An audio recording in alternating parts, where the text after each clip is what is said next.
Hello, everybody, and welcome back to Blue Jays Today, where we always got something to say about the Toronto Blue Jays. Coming to you from the Sports Interaction Studio, I'm your host, Adam Peddle. And I'm your host, Nicholas Playerlog. In this one, folks, we're going to talk about the latest Toronto Blue Jays spring training updates, the couple games that have happened up until this point, what is notable, a couple things that some of the players have come out and said, specifically Eric Lauer, and then also talk a little bit about a John Schneider extension, because he spoke on that recently. If you haven't already done so, please make sure to hit that like, smash that subscribe button if you enjoy the Toronto Blue Jays coverage. So we don't want to go too crazy here because at the end of the day, it's spring training. We have to remind ourselves. We got to remind ourselves it's spring training. Granted, they are trying to defend the Golden Grapefruit. That's true. So these games kind of maybe mean something if they want to retain their title here.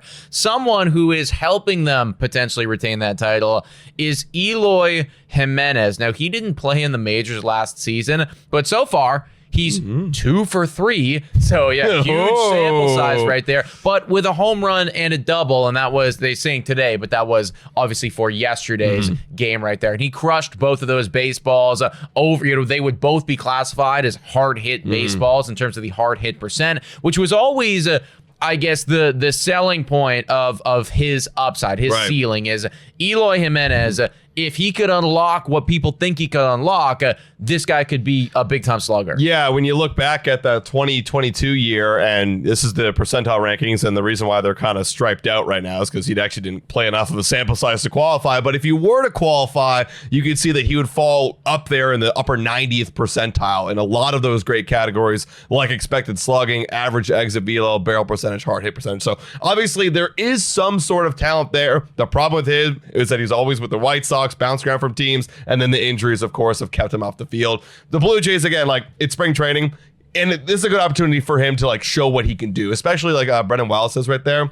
The World Baseball Classic is coming up, and guys like Vladdy and Clement and Alejandro Kirk, they're going to be going and playing in the World Baseball Classic. He's got a lot of runway here to prove something right now in this team. That's true. And, it's a hard fit right now when you look at the roster, but injuries do happen, of course. And there is an opportunity at some point, if he is playing well, let's say he keeps this up, he'd probably go up to the show and burn his contract at one point or another. Dude, I didn't hate it all when they brought this guy in, because at the end of the day, to get somebody for effectively free who would only ever be coming up if there are some big injuries or underperformances, and have that guy be somebody who's played in MLB before for a long period of time and actually have some type of upside, like, I like it, man. Yeah. I get like, I'm an Eloy Jimenez guy. And honestly, if we do end up seeing him come up to the show at some point, I will be excited to watch that, because he is still 29 years old, and maybe there is something to unlock there. I remember back in the day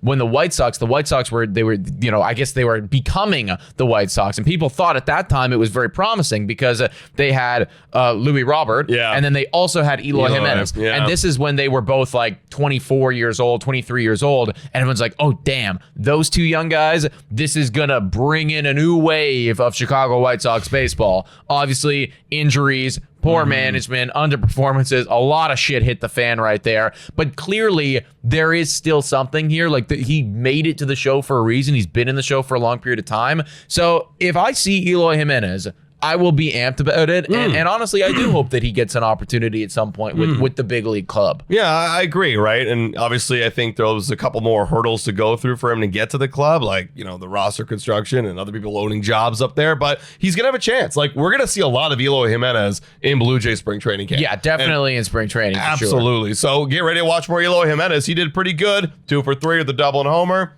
Not bad. Not bad for first start. There is always a few individuals that, break out in spring training, and that's the catalyst for them to then, either make the roster outright or just get a call a month or two into the season. This could be the 2026 version of that for the Toronto Blue Jays. The one unfortunate thing here is that, like, he doesn't play great defense. So even there, it's like, you're not going to make it over Miles Straw or anybody else in the outfield, because that's kind of that is his primary position. He will just be like a DH kind of coming up filler. So again, like, there's an opportunity, and you're right. Like, I would be excited to see him, to see what he can do, because, like, why not? Like, why not turn this guy into somebody under David Hopkins if you could? For it to make sense, he's got to be hitting. So far in the 3 at-bats, he has, in fact, been hitting.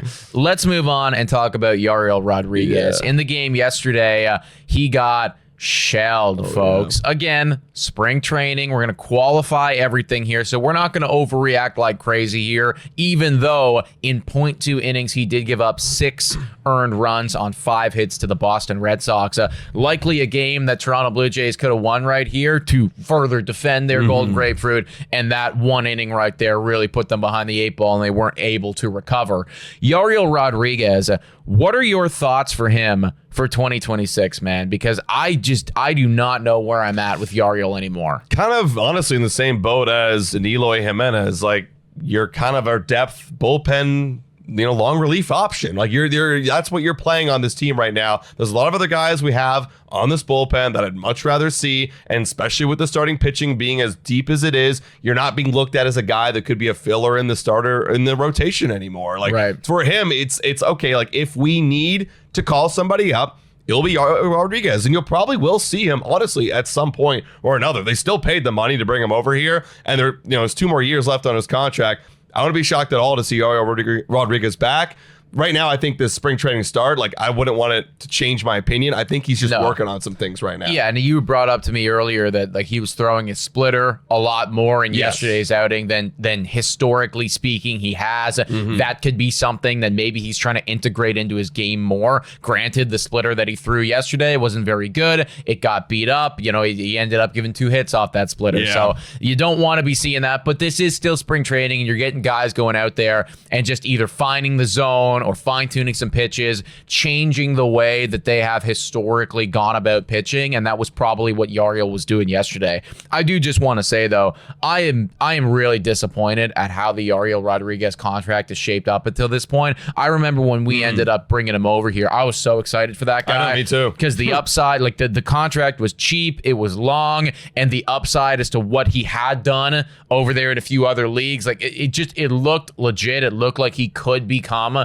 either a Ross Stripling type of guy for us or actually a starter for us. Yeah. So, I mean, to see what transpired last year and then they cut him, which was kind of crazy too at that time for him to be cut, because at the end of the day, he still did have a 3.08 ERA. Dude, that's the thing, right? It makes me think that they think that there's something wrong with his game, or they saw something that they didn't like. That's the only thing that kind of makes sense for me. Really, what stood out to me last year was the walks, but honestly, he kind of fell into a group of guys who were giving up more walks than him, so I didn't really notice how bad his walk rate was, and those guys are still on the team. I'm talking about Brandon Little right now.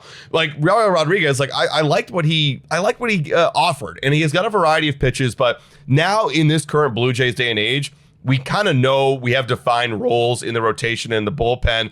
Yariel Rodriguez, I think this is a good opportunity for him to kind of change who he is as a pitcher. I think that's why he's trying out some splitters and some more sinkers that, he didn't have really any control of yesterday. But he's trying some things out right now to get a better understanding of who he's going to be as a pitcher. What is my out pitch? Because could you tell me what his out pitch is in baseball? Yeah. I can't tell. Not really. He throws his slider and four seam a lot last year, but that's the thing. He tried to amp up his slider and four seam usage, and it worked. It did work. Look at that 3.08 ERA out of the bullpen. You absolutely would take that, but there is still a little bit of command issues. I think he needs to refine that, and going down to AAA in some lower leverage situations could be the play for him. Yeah, clearly there's still upside here. I mean, he was in the 95th percentile in breaking run value. So, you can't. It's wild. That's the thing. It's it's good. He's got good stuff. Yeah. It's, I guess, just being more consistent with that stuff. And you're right. Glass half full me looking at this right now.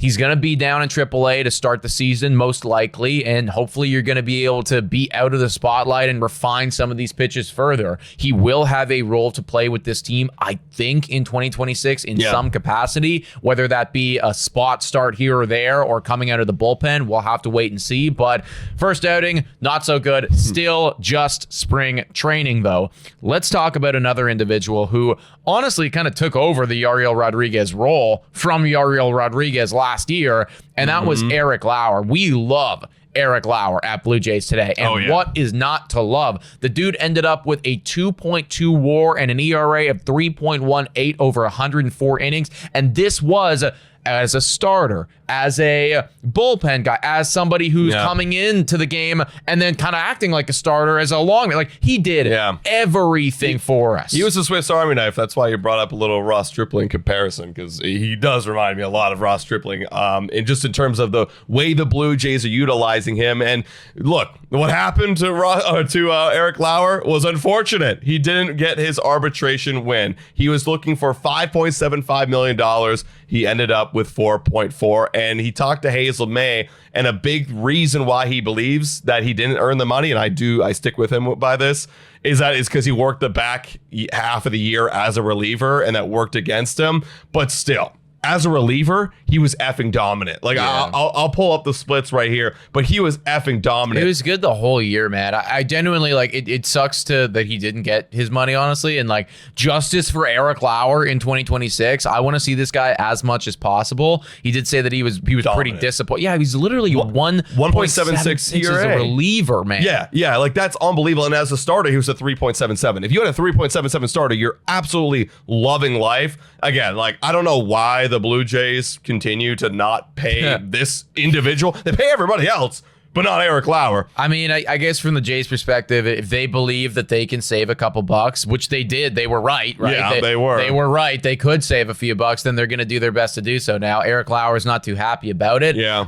That being said, though, apparently Hazel May said that he was, very humorous with going about it, or I guess like had a sense of humor when talking about this, and just said, well, there's always going to be next year that he's got to worry about. But I really hope that we see a lot of Eric Lauer in 2026. He's one of my honestly, like, one of my favorite guys on the team right now, just because of how reliable he was, and coming out of the bullpen, like, I will feel confident with him as our lefty. Yeah, I think we played this game on a podcast earlier where it's like, you see this guy, like, how much of a trust level do you have? I think this might have been one of the shorts we made. Right. If I see Eric Lauer out there, it's like 9 out of 10 trust, maybe 9.5 out of 10 trust. Yeah, like, I'm much genuinely trusting him to get the job done, especially in those middle innings. So Eric Lauer locked in for one more year in a contract that he doesn't necessarily love, but hopefully he can put up again, and then next year he'll get his money. He's got to earn his money, so he's going to put up dominant numbers in whatever type of role he does do. You'd have to hope so. Now, final thing that we wanted to bring up here was John Schneider talking about a potential extension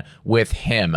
His contract will be coming up relatively soon, and I was kind of blown away at how long he's been the Toronto Blue Jays skipper and what his overall record is. He's won 305 games with Toronto. I believe what's the win-loss record? Okay, so sorry, I misspoke there. He's got a record of 303 wins and 257 losses. So what does that matter? And he had a stinker year in there too. He had a stinker year in there as well. So he's definitely been an above average manager since coming over to the Toronto Blue Jays.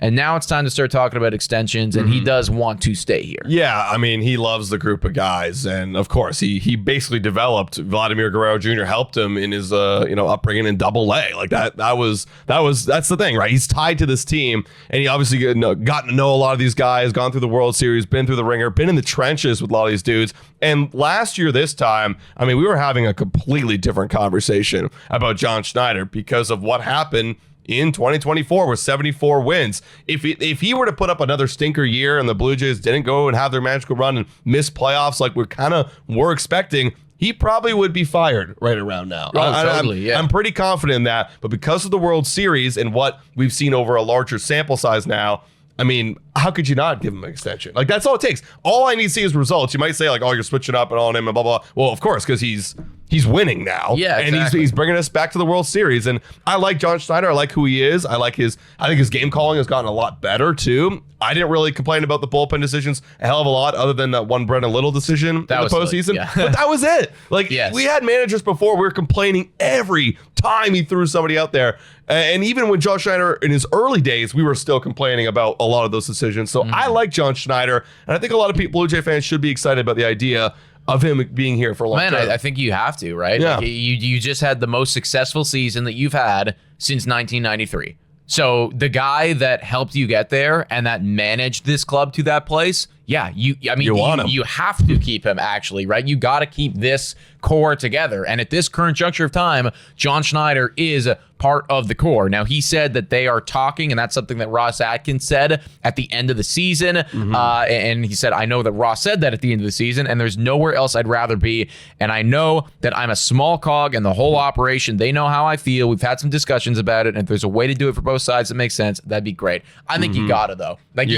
know, you can't let your manager now that everybody fucks with and that just had the most successful season in, you know, what is that, 30 years, go away. Like, that's that you can't do that, right? So lock him up, give him his money. He might even flirt with being one of the higher paid managers in all of baseball, if you can believe it or not. They were talking right there. They brought up a comparison to that article that you just mentioned, and it was like, oh, like someone just got paid as a first-time manager getting paid like $3.5 million, which is a substantial amount for a first-time manager. Yeah. If that's the table, and I think it was the Giants manager, correct me if I'm wrong, but if that's the table or if that's the standard, like he's gonna get probably more than that. You know what I mean? Of course, yeah. Like, he went to the World Series last year. No. He's gonna flirt with having one of the highest, if not, I don't know who the highest manager paid in MLB is, but he's gonna be right up there, man. Second in manager of the year voting last year, goes to the World Series. Robbed, by the way, probably should have been number one. That's neither here nor there, but yeah, at least second on the resume. Goes to the World Series and is a key, even though he undersells it here, is a key part of the whole operation here. So John Schneider should get his extension. Hopefully that's something that they can get done sooner rather than later. But folks, that is the latest Toronto Blue Jays updates in terms of spring training. Another game today. We're going to be hopefully going live for one maybe later this week. We will let you know when we know about all that. Please hit that like, smash that subscribe button. $4 a month to become a YouTube member. Shane, thank you to all of our current YouTube members. You guys are amazing. Guys, thank you so much for watching. And as always, go Jays, go!